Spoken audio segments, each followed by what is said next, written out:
The old Reg. turn it on and off again. Just like to know that this podcast is sponsored by Prime. Sponsored by... Oh, dear Lord, you are not drinking that crap. It was at my local supermarket, sort of fruit and veg shop for $2. So I thought I'd give it a try. Oh, it's awful. It is so fucking sweet for something that that has no sugar in it. So it's got no sugar in it, but it is sweet as hell. But the funny thing that kills me is this is like we're the drink for like Barcelona and this, that, and the other. But it's meant to make it sound like a Gatorade. I don't know if you can see that there. Mm. So yeah, I can see it. That's caffeine. That is 110 milligrams of caffeine in what is not an energy drink, but is a hydration drink. You know what the funniest thing about that is? A small cappuccino, which is normally my order, has 63 milligrams. This is like drinking 2 coffees and they're marketing it at kids. Yeah, it's literally the reason why we don't let Edward have it. He had one in England and he's had one back here. But he was like, no, we don't allow him to have it. Can you hear that thumping sound? What thumping? Yeah, it's showing up on my mic, weirdly. Okay. It's just bizarre, because, the person next door has her own personal training business. Yeah. But the problem is when she's there... That's what she calls it. No, it generally is a personal training business, but she's fucking annoying as sin, if I'm honest. And, yeah, she's so fucking loud. Like, she stomps up and down the stairs. She frustrates me to high heaven. So I'm like, whatever. And now she's got obviously a client there and they're boxing. But because she decides that, it's too hot, I'll keep my garage open, it just echoes through into here. And it's fucking annoying. But I can't hear it. I can't hear it on my end. I'll tell you now. That's all right.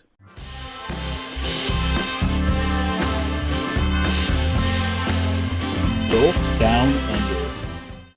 Anyway, hello, ladies and gentlemen. Welcome back to Dorks Down Under, the podcast where we are going to be discussing Dez's new obsession. No. I'm done with Prime. Oh, yes, absolutely. Anyway, hello, welcome back to Season 3, Episode 10, ladies and gentlemen. Please make sure that you do like, share, and subscribe on all the good podcast software and platforms that we are available on. And if we're not, let us know. And you can message us at...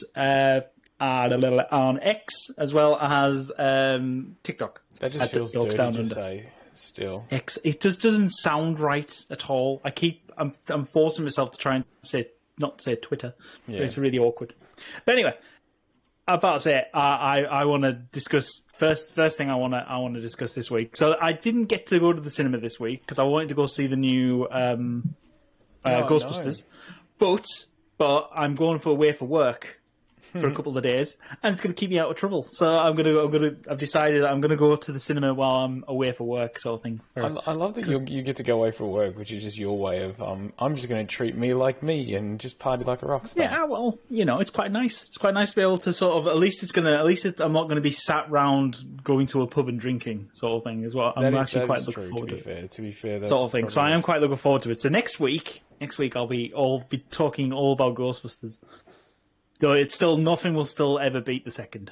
The second one's my favourite. I must say though, like just looking at it, it does seem to like the more every now and again you're watching YouTube or something, and it does pop up, and you're like, it does kind of look cool.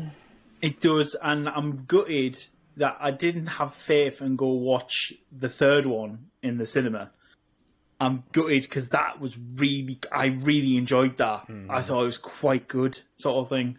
So I wish I had seen it in big effects. Anyway, so next week I've got a very busy cinema schedule next week. So I'm going to go see Ghostbusters and I'm going to go see Kong because I've got a day off. Oh Jesus Christ! So I'm going to go see Kong as well. So I must say I haven't been to the cinemas in ages. I think since I need to go to the cinema to watch Kong because that just looks so good already. So you just know it's going to be epic on a big screen. So I'm looking forward to that. Oh, 100%.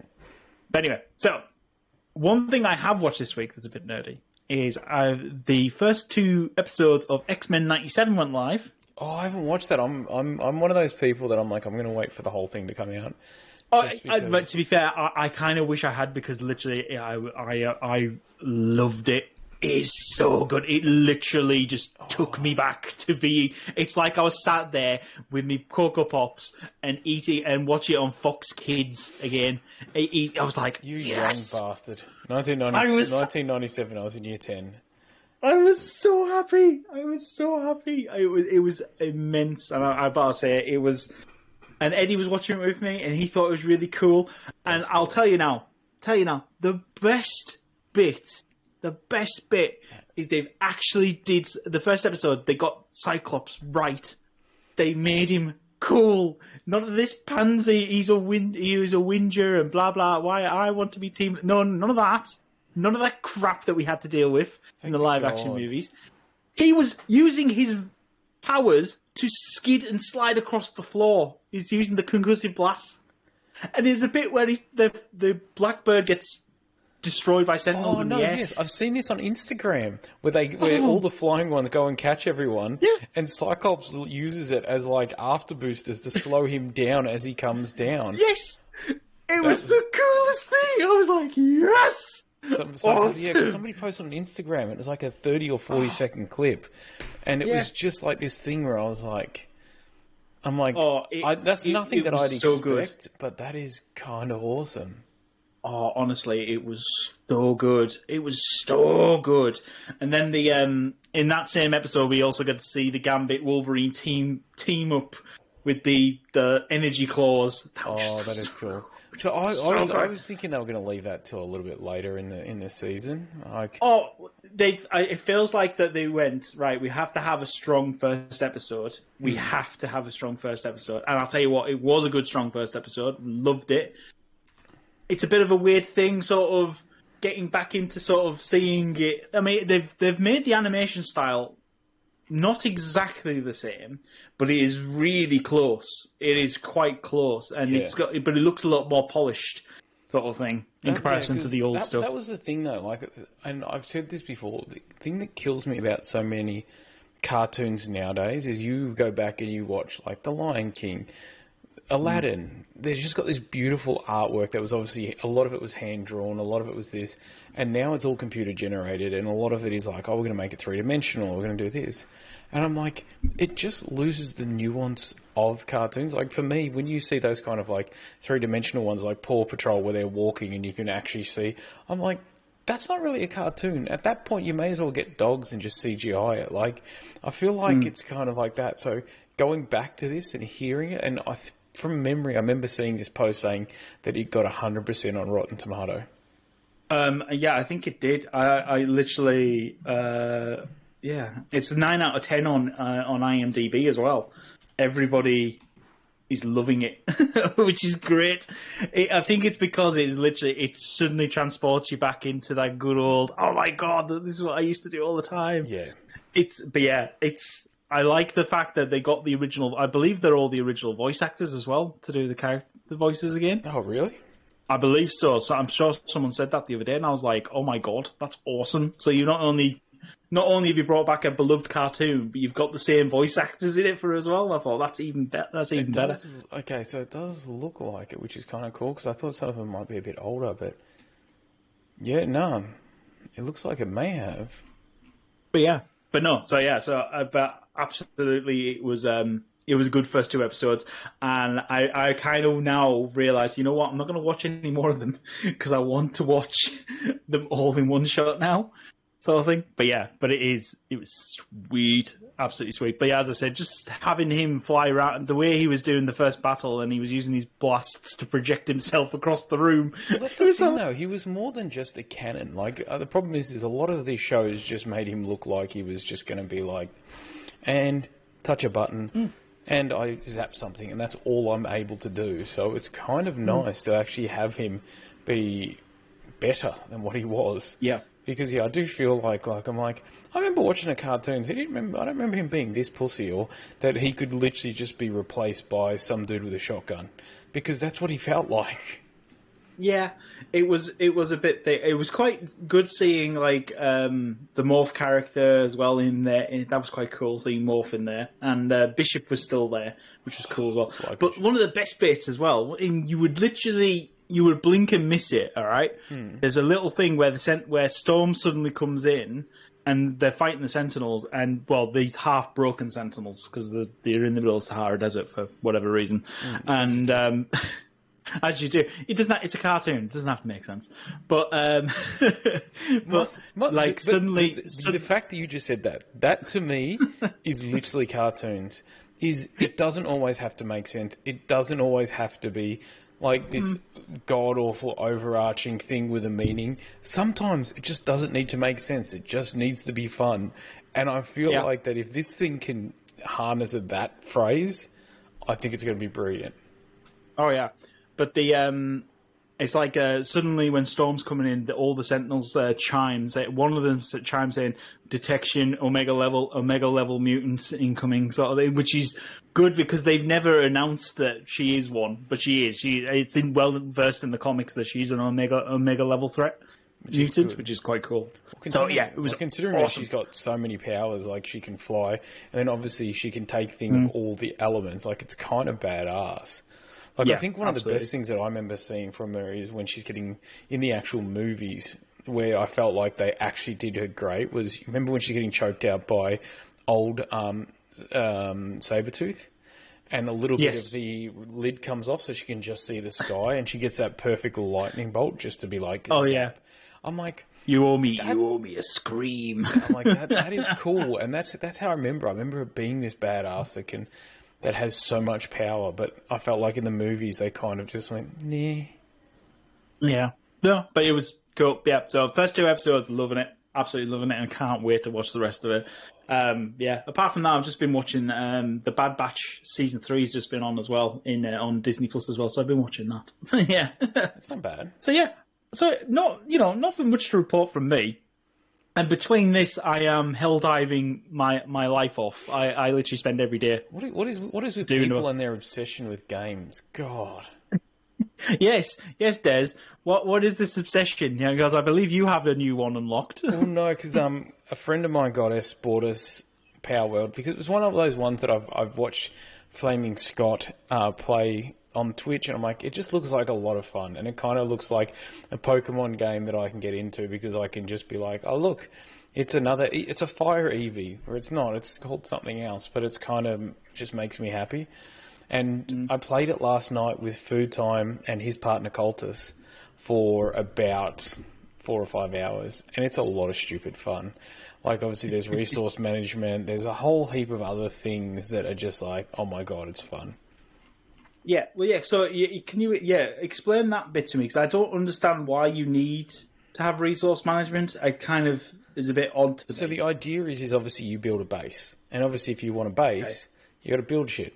I.e., you want a little house. You build like a fire to keep you warm because it actually gets cold at night. There's actually like there's like a hunger thing, which actually isn't as ridiculous as it sounds, because sometimes, like, it keeps coming up with, and it actually handles it really beautiful where it says hungry or cold or stuff like that. And then from there you can actually build things like weapons, like outfits, like different things. And then in your base, what you can actually do is like, okay, I'm going to build a stonemason area. So that way then it's pretty much, you don't have to keep going like around the map and finding stone to mine it. You can actually build one. You can build a lumber one. You can build farms.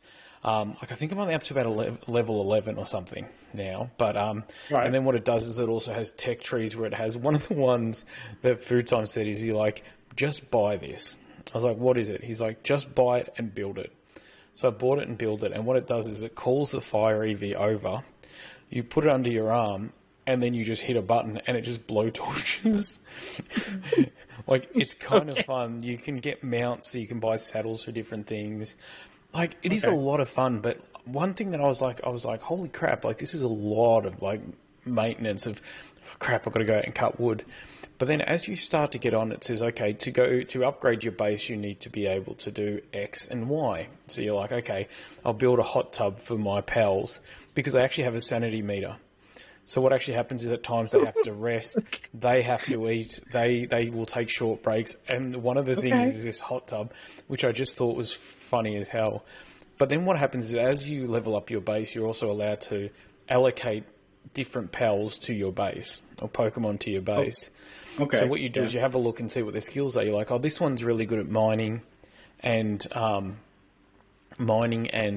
gathering. So what you do is when you build the stonemason, you allocate him to your base, and then all he does is he constantly mines stone. Then what I didn't realize is each Pokemon, pal, whatever, has a special skill. So you've actually got like special skills that are actually good or bad. So there's bad ones like Bottomless Pit, which means that it's always hungry. So what it will do is it will just eat you out of food. Then there's ones that actually have Artisan, which means that they're just great at their job. They're like pretty much badasses, and they're kind of cool. But the funniest thing is, though, is you tend to find you go around and you kill ones and you catch Pokemon and you're like, yeah, cool, this is fun.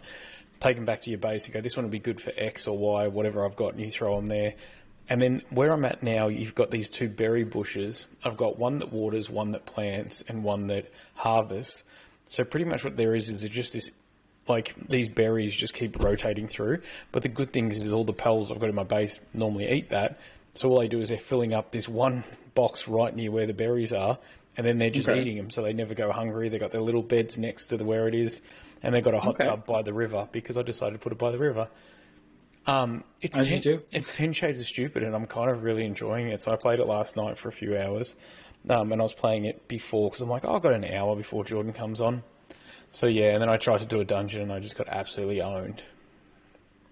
It's not pretty. So as a question, is there like an override? Like, because obviously with Pokemon, everyone knows, oh, well, like with Pokemon, you know, it's like, right, I need to defeat these gyms, then challenge the Elite Four, and then there'll be the big bad fight at the end. So that is the standard for every single Pokemon game known to man. Yeah. So does Palworld have something like that? I don't is know. it a gym, at or the is point it that I'm up to now, the last thing I've got to do as part of the intro is to beat this boss.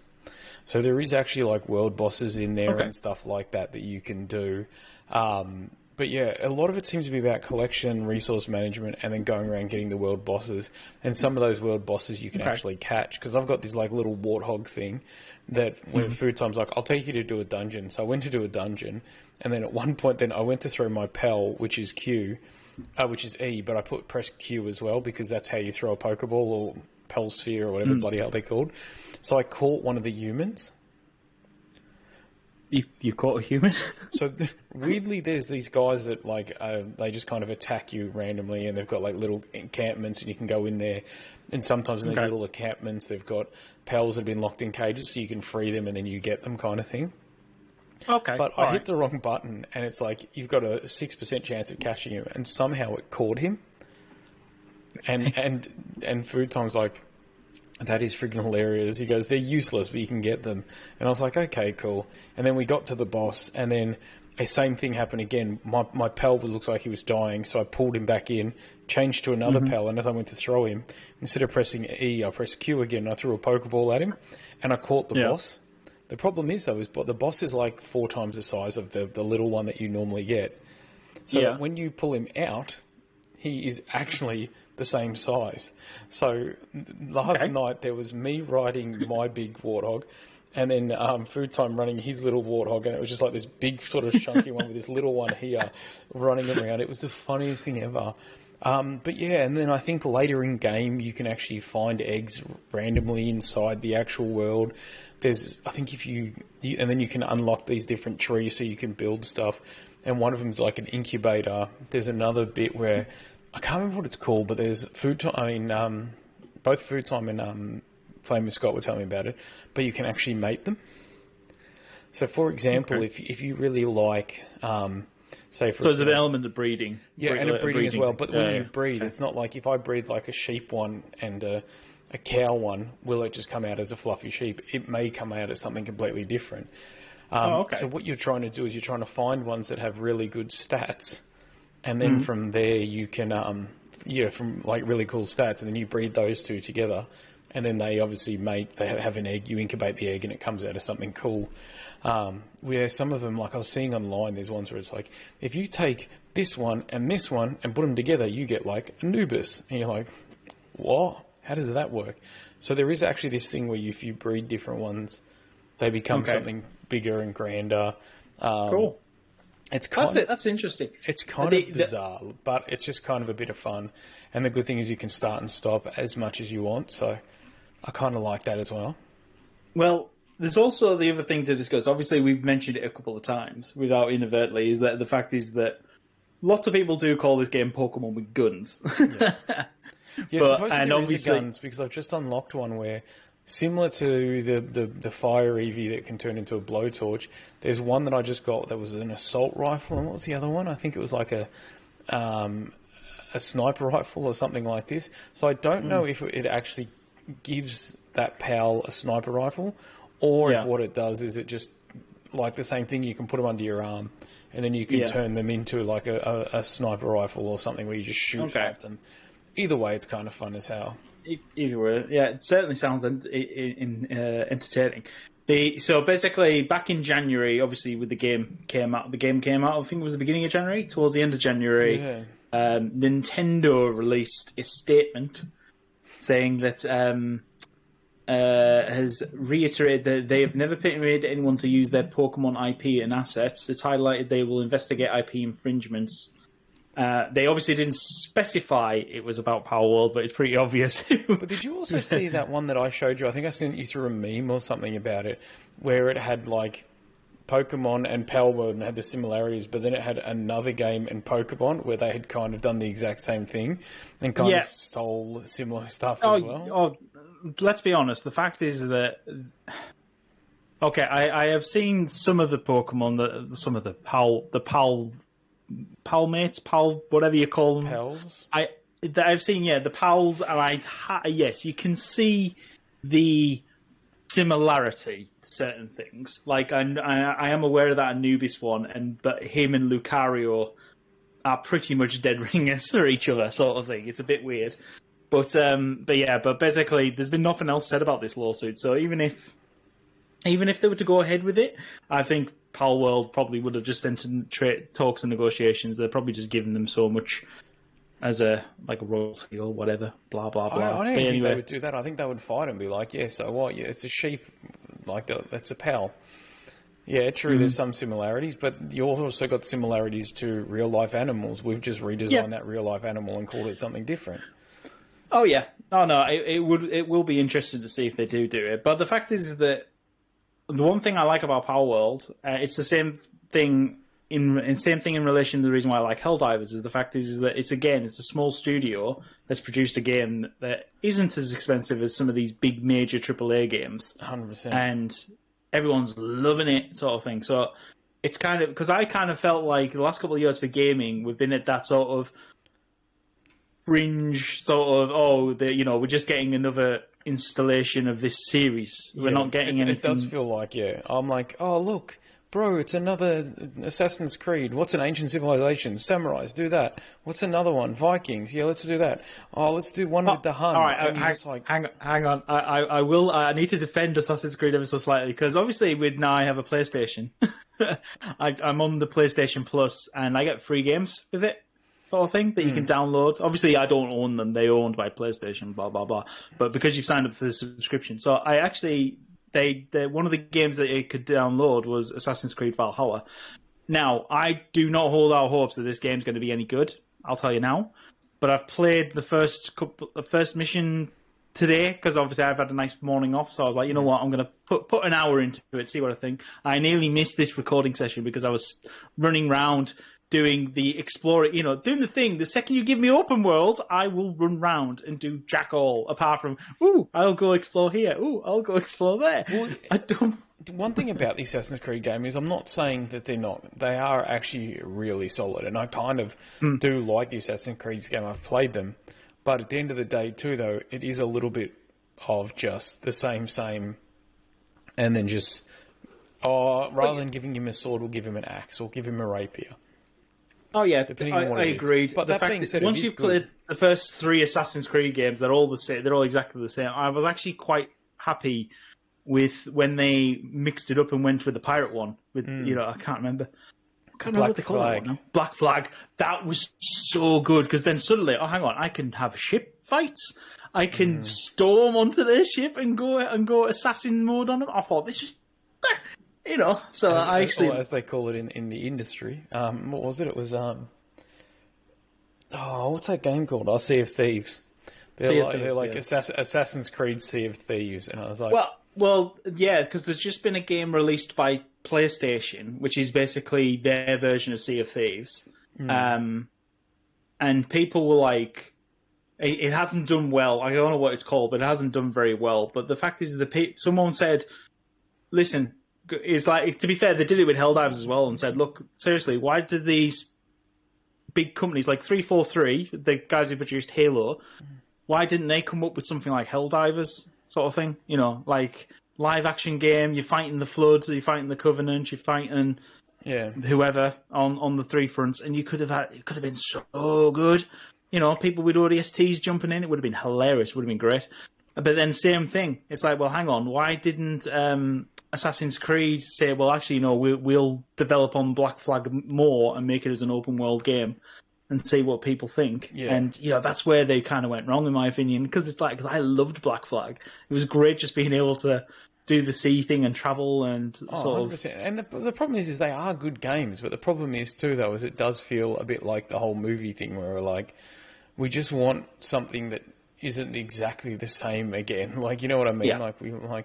And that's I think the hardest thing is that they are remaking these games because they were massive hits, and there are fans there that are probably going to make them huge amounts of money. But I'm like, but it is kind of cool because obviously one of the first big indie games that went kind of a bit crazy was what is it, Cult of the Lamb, which is a little studio, and that was the one that went, oh my god, these little guys, maybe they can actually do big things, because I know that's been given a lot of stuff. Like when we were at PAX last year, Doug, who works for Power Up, his PR company, he was in charge of the Cult of the Lamb booth.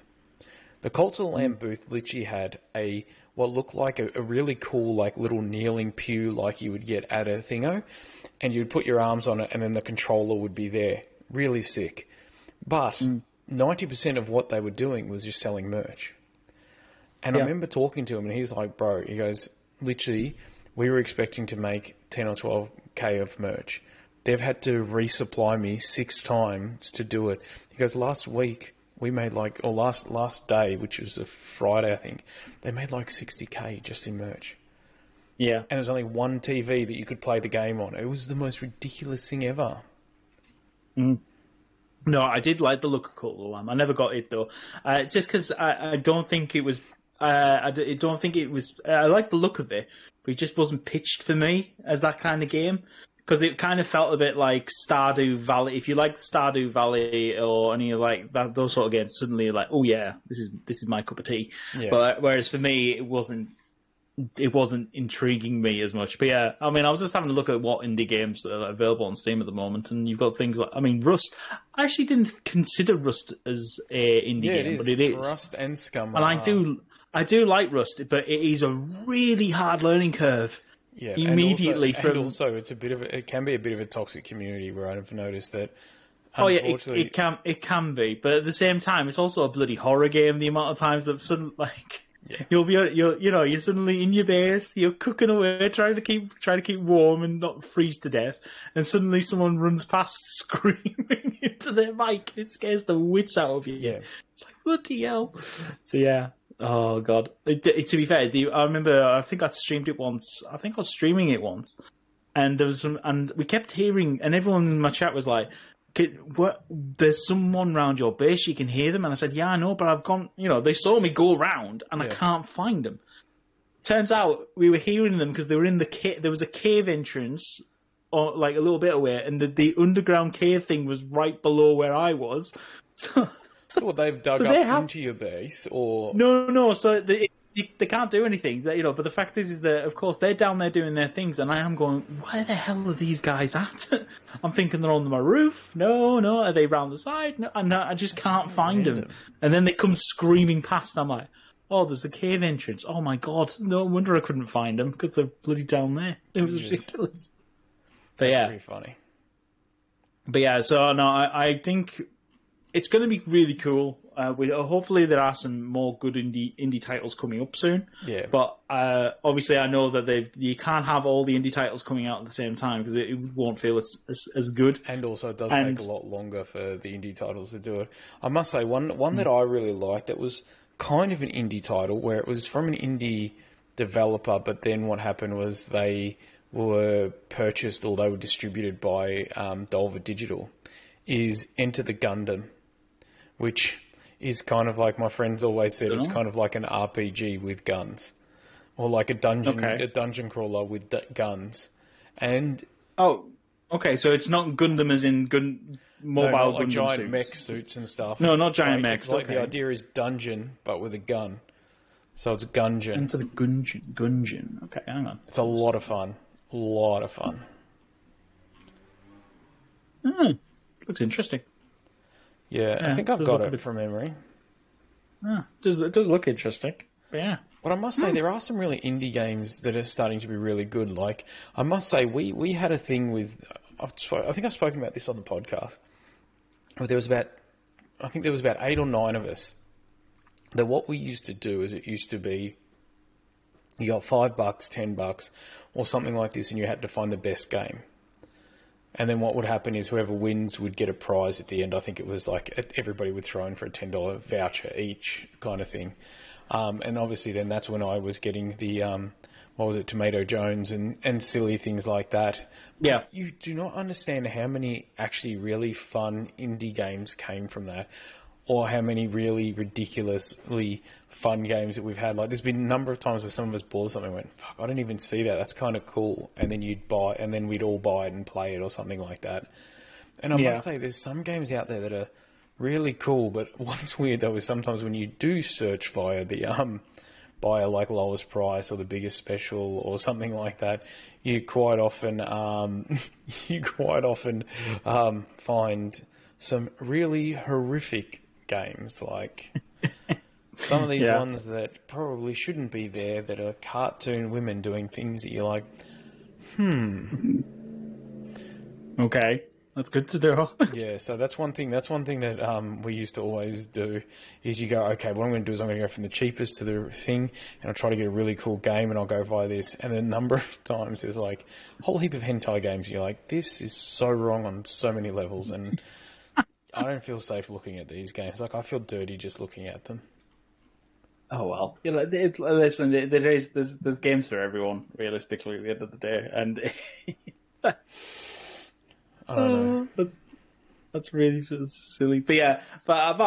So this week's been a very quiet week in terms of the nerdiness, but I've got a feeling I'm going to overdo it next week, especially as I say, I'm having a day off as well, which is going to be quite. There's a few big trailers that came out, actually. Like, the one that's getting a lot of flack right now is The Crow. Crow? So remember, obviously, Brandon Lee's The Crow, and how he passed away at the end, and they remade it with Eddie Furlong, and everyone's like, nope, let's not do that. Obviously now they've got Bill Skarsgård, so right on the back of him doing that Mute one that's done by Bob the Burger, they now have that, which it is weird, shall we say. It doesn't... I like that they've set it up in a way where obviously he dies during love, which allows him to come back, because they say there's a crow that carries everybody to the netherworld, because he died in a way that was horrific while in love. They were able to bring him back, and it sets it up quite nicely, but it does kind of feel a bit like like a jock pretending to be emo. It just doesn't fit as well. In terms of personality clash, that's the thing. Yeah. The other big one that did come out that I'm well excited for is Mr. Michael Keaton, Winona Ryder, Oh Beetlejuice. yeah, the Beetlejuice. Yeah, I saw a quick glimpse of it. I haven't watched the full thing yet. I saw a quick thing of it. It is It pretty looks really freaking good. cool. It is really freaking cool. And then the other one as well that is pretty huge for people of my age, Jordan's probably a bit too young, No, I is love it. the new Alien one as well. Alien Oh Romulus. right, yeah. Now, so as I'm aware of that, that's like it's in between Alien and Aliens, and with a new. But people are a bit like. Yeah, I must say I don't like the prequel thing. I just wish they either did that. And I really just hoped I'm kind of annoyed. Like I want them to bring Sigourney Weaver back, but I don't know if they will. Well, no, they're about to say if it's that time, she's floating in space, sort of thing, and stuff like that. I mean, there may be the cameo, maybe they find the ship, maybe they find her ship. Oh, there'll be something like that. Yeah. Towards the end, I already know it. But but it's. I am going to be interested to see. I want to see a full fleshed out trailer before I think there's like a minute teaser trailer. Yeah. Obviously, some of the other trailers is. Did you ever watch that one Rebel Moon? Oh, I tell you what, I have sat down and tried to watch that twice on Netflix. I haven't even started to try to watch it yet. I've been meaning to sit down and watch it, but obviously they've just released the trailer for number 2. Part 2. The other one also, which is a very Australian kind of one, which really has gone back to the whole Mad Max roots, is the Furiosa one. Oh, Furiosa. With Chris Hemsworth as a very ochre kind of like bad guy that just feels a bit weird. Like it just... Yeah. It is. I mean, yeah, the Furiosa one. To be fair, I kind of feel like that Mad Max has its day now, sort of thing. It's going to be a struggle for them to ever bring back the Mad Max franchise properly, in my opinion. Yeah, they tried to do it, and I think they went, okay, cool, that looked pretty good, kind of thing. But I'm just like, obviously the original one was Mel Gibson. Obviously, it was filmed in Australia, so they kind of went with the Australian things, and it obviously become a global hit. Where this one, it does feel a bit forced, and the Australians a bit like, eh. Yeah, no, it kind of doesn't work for me. I've watched it, and I'm like, I'm Australian, and even I'm like, that's a bit like on the nose, and I'm like, I'm not entirely sure. Well, I don't think personally. I don't think it will do. It'll do okay, but I don't think it'll do as well as they think it will. No, personally, I know they got high hopes for it. But I'll tell you one thing we do have to acknowledge is you with your psychic foresight. Oh, because last week when we were discussing James Bond. Yeah, that's right. Yes, because I sent you that meme, and I'm like, I'm pretty sure I said Craven, and I was like, yes. Yes, so Aaron Taylor Johnson has been formally offered it as the role. Whether he's accepted it yet has not been confirmed. I'll take the win. So just so you know, guys, it's 7, 13, 19, 20... No, I'm joking. I'm not going to give you the Tesla numbers, because that would be... No, if you're going to give anyone a lot of numbers, we keep it quiet between us. Yeah, and then we'd be like, oh, bro, he guessed the numbers too, eh? And then we just split like $20 million. I can deal with that. That'll be fabulous. That'll be great. We don't need to be greedy. A couple of mil each. That'll be fine. That's what I said. Man. I'm like, enough to pay off my house and to let me do a few bonus things. Yes, absolutely. That's all we need. Just a couple of mil. Not greedy. I'm not a greedy man, sort of thing. But yeah. But no, it is. When that got announced, I was like, get out of it. Get out. There's no way you got that. I did think he would be good, because I'm like, he's just young enough that he would be able to do it, but without bringing that older thing. Plus, I think he's 20. No, he's 32, maybe. I believe he's 32. Yeah. So he's kind of got a few years ahead of him. So even if we decide that it's going to be several years of Bond, and with 2 or 3 years in between, he's actually got some good room to work. The one thing I do hate currently with him being in the news is the fact that they're literally ripping into him about his partner. So he has married a young lass and has been married for her for, I think it's like 5 or 6 years, except for the fact he's 32 and she's 57. And I'm like, there seems to be a lot of like anger and like hatred and a lot of things being said. Yet then we have Leonardo DiCaprio that Yeah. every 20 minutes he changes girlfriends because they got too old. And I'm like, why is there this weird double standard? And she's gorgeous. Like, she's a beautiful woman. I'm like, what does it matter? And they're in love. Like, it doesn't hurt anybody. You don't have to say shit, people. Yeah. No, I mean, yeah, there is always this double standard. Which is kind of weird. Like, and I'm pretty sure he said something along the lines of that he's got something in common with the French president, because obviously Macron dated one of his old or was married to one of his old teachers. He fell in love with her like when he was in year 11 or year 12, and then years later they met and they ended up dating. And I'm like, that's kind of cool. And I'm like, let's normalise this and stop being dickheads, shall we? It's one of those things, realistically. But the fact is that there's always going to be this double standard of, if she's for her, it's like, oh wow, you bagged him. He's 23 years your junior. Well done, girl. Whereas if it was the other way around, it would be like, oh, look at this sleazeball dating a girl that 23 years is junior. It's ridiculous. But what's weird though is there seems to be more hatred for girls or for women that date somebody younger than for men that date people younger. Like, it almost feels like, that's just the norm with all these sugar daddies and stuff like that. And I'm like, this kind of is weird. And you're getting mad at him because he's married someone he loves that just happens to be a little bit older. Yeah. I'm like, stop being dicks, people. Yeah, it is a bit strange. But yeah, anyway. Apart from that, yeah. So, have you got any plans coming up for this week? Anything nerdy? No, because we've got obviously Easter this week, this weekend coming, so I think we're going hiking again, and I'm probably just going to play way too much Palworld, which is kind of cool. I did get to play Fallout, the Magic alternate universe thing the other day. That was really sick. So obviously Fallout post-apocalyptic. We went to this sketchy looking bar in Collingwood for the media event. And you go in there and they're just like, oh, you just got to go upstairs. They're like, okay, till when?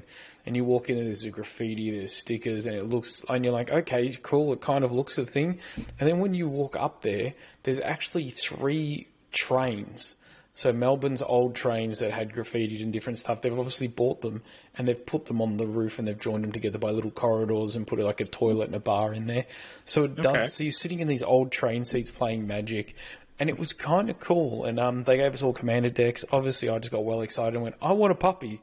So I took dog meat. And, it was kind of brutal. Like one of the guys was just making heaps of tokens. So was the other one. And then I just had dog meat that I was getting ones. And it was like, put this on for free. And it was just like, every time he gets tapped sidewards, I think it was like you get a +1/+1. You draw a card. You do something else, I was like, that's cool. One of the cards I drew was like, I'll give it +1/+1 or +2/+2 or something. And then by the end of it, the second last card I drew was every player has to remove all but one card. So I played that, and it was like fantastic. Which got rid of everyone. So my dog meat was there and they had 2 people each. And then I picked up the next card because I had to draw a card from playing something. And it was like, give them double strike. So it had trample, double strike, hexproof. It was a 21-19 and it was my commander. So I was like, this is just going to be horrible. So I hit the first guy and trampled over him for commander damage.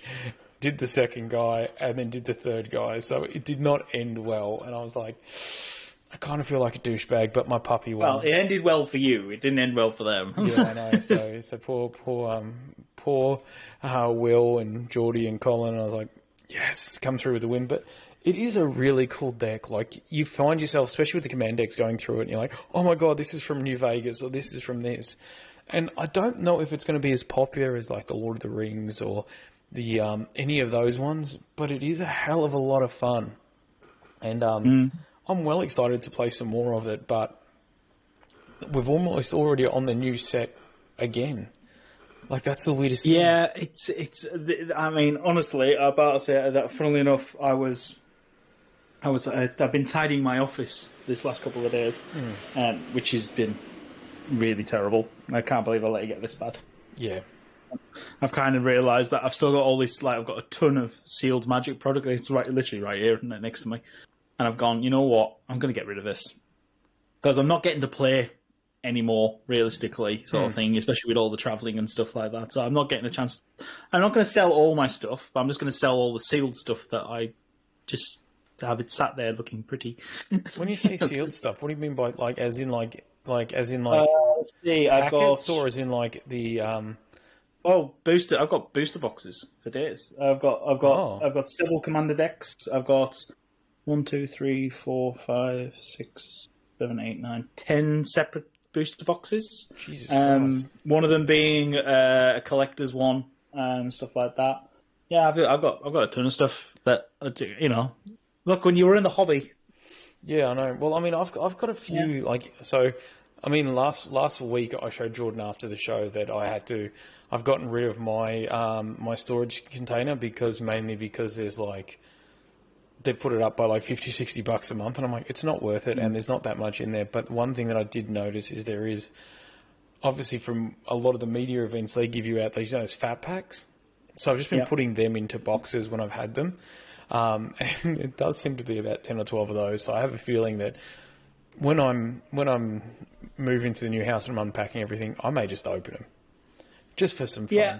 Because I mean, but to be fair, mine I'm not allowed to sell in theory because of the fact that I got given them. Yes, which is fine. No, obviously, they have said though that if there's cards in there that are really decent, then yeah, you can. But yeah, no. What I'm gonna do is I've reached out. There's two separate stores. One of them's like a big national chain in New Zealand, and the other one is just one in Hamilton.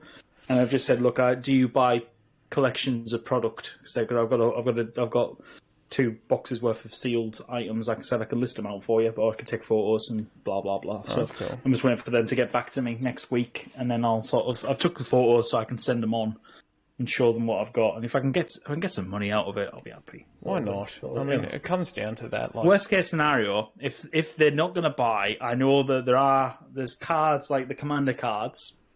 There's several there that I could easily sell. You know, rip them out of those decks, sell them online for expensive, and then just list all the rest of the jank and get it, get it sent in to wherever and get rid of it. And if there's no money in certain things, that's fine.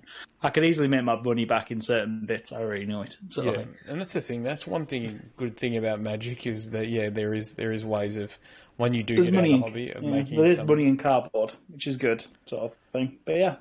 And then apart from that, we've just so as I said, I've made the office look actually somewhat nicer now, which is good. That's good. Sort of thing. There's not crap everywhere. I've literally got no plans, and it's kind of nice because quite often April for me is going to be chaotic, and I mean like proper chaotic.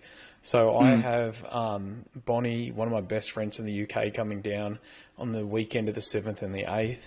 Then the following Sunday, which is the 14th.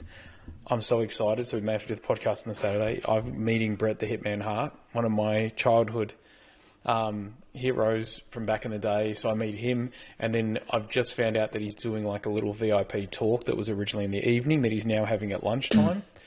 So I'm like, even better. And then a mate of mine had a spare ticket, so I'm like, all right. So now I'm going to that. I'm like, oh my God.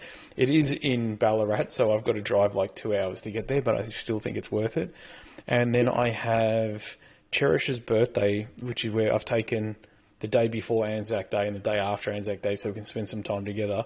And then that weekend is Arc. I'm like, April is horrible. Like... Why is it that nobody wants to do anything throughout the year, and then all of a sudden April seemed to come around and it was just like, blah. Everyone. Yeah, it's like we've got our friends from Australia coming over for a visit for a week. I've got to go travel to Nelson, and then the week after that, Elle's travelling to Australia with the boy to see some of our friends out cool. there. Sort of thing. So yeah, April's mental sort of thing, which is quite funny. Oh man, it is. But I'll tell you one thing I did book this week. I've booked my tickets to go see Tenacious D as well. Oh sweet. Who are you going with? Or are you just going by yourself and being like? No, I'm just going on my own sort of thing. I was about to say, no cares whatsoever. I'm going to enjoy myself. That's the thing now, like the number of times I've been to, like, especially, as I said, when I was in the UK, the number of time I went to movies by myself, to concerts by myself, it was awesome because you don't have to wait for anybody, there's no delays, there's no bullshit, you just fucking enjoy yourself. And Well, I love it. it's like today. I took myself off for lunch. Went to the pub. Had a nice pub lunch on my own. It was quite nice. That's one thing I miss. I miss a good pub lunch. Where here it seems to be. Well, it seems to have just been wankered and just been like everything seems to be. It's not a traditional Sunday pub lunch. I miss them. Oh God, I miss them. Yeah, I really do miss them, sort of thing. I actually think I'm actually going to suggest it to my local about putting them on, sort of thing, and see if they can get people in for a roast dinner, especially in the winter. I reckon people will turn up for a roast dinner. Yeah, well, that's the weirdest thing. Like, and that's the thing that kills me is that I'm like, nowadays it's all like these gastropubs, and you're like, bro, I just want a steak. I just want a Sunday roast. There is one that seems to be down in Brunswick that seems to still do it. But the problem is every time I've gone to go there, they've been closed, or there's been delays, or like we've had something on Sunday, but it does seem to be a bit of a nightmare from what I can tell. And I'm like, okay, cool. So yeah, we tried to go down there 3 times. Twice they closed. Once they had kitchen issues, and then once there was they had run out of roast. I'm like, it's 12:05, and they're like, yeah, we didn't have many to start with. I'm like, huh? So at 12:05, somehow you're sold out, yet I can't see a single person in the pub eating lunch. I'm like, this just sounds like you didn't have it. But, okay, cool. Yeah, I could imagine. Anyway, right, we're going to wrap it up there. That's a nice short episode for the week, and we'll have lots more to talk about next week. But yeah, so we're going to say a big thank you to all our recent followers and subscribers. Please make sure you do like, share, and subscribe, and promote us on all the different algorithms on all the different platforms. Everything does help. That's it. Until next week, we'll love yous and leave yous. Peace out.